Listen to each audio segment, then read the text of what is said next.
Welcome to K250 Sports, your ultimate football analysis site. Today, we look back at a game that was awash in sweat and tears, Manchester City 2, Aston Villa 1. This is not just a game, but a lesson in how skill, tactical discipline, and team spirit can change the course of an entire year. Let's get into the spirit of the game. Goals concerned, analysis by the way. Goal 1, Bernardo Silva, 11th minute. We need to go back to the action that was the first to win. Julian Alvarez, after picking a good position between Kamara and Tielemans, passed to Matheus Nunes, who in turn passed the ball to Silva. Silva ran, and quickly entered the penalty area. Digne kept looking, Konsa also did not cross to catch him. Bernardo headed in his 7th goal of the season, with an expected goals, XG, of 0.27, which is above average. Why it went in? Aston Villa used a very narrow shape. The flanks were left open. Konsa and Digne were inconsistent in their attempts to avoid third-man runs.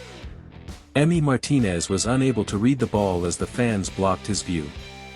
Marcus Rashford, penalty, 18th minute. Since Rashford returned to the pitch, Unai Emery has used him as an inverted winger to move into the middle.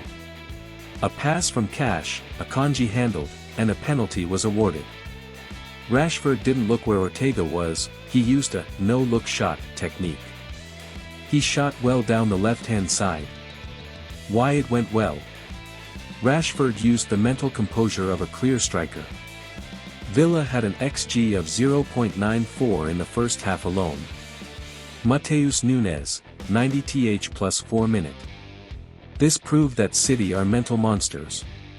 De Bruyne came on in the 70th minute, he started to play through balls. On the final attack, Kevin put the ball in the area between Tielemans and Torres. Nunes, using his strength and intelligence, ran, turned like Iniesta, and shot. Martinez just watched. Reason: Villa had failed to recover. Tielemans was weak. Pep had already used 3 new players, Fresneda, De Bruyne, Bob, fresh legs. Tactics, how they managed. Pep Guardiola, unusual direction. He was missing Rodri, Holland, Foden, but he built a flexible system. Nunes played as a floating 8, moving around the middle and attacking third. Akanji moved into midfield as Guardiola likes, as a hybrid CB/DM. How he instructed. Pep asked the players to use wide overloads, putting the fans on the wings, Grealish, Alvarez. He wanted to make Aston Villa have few options, forcing the opponent to react. Unai Emery, the plan fell apart. Emery came to use a 4-4-2 that changed to a 5-3-2 when they lost the ball. Rashford and Watkins had to compete with Guardiola and Akanji. Cash and Digne were locked in and had no crossing efficiency, 12 crosses, only one of which reached the intended target. The problem came. Tired midfield.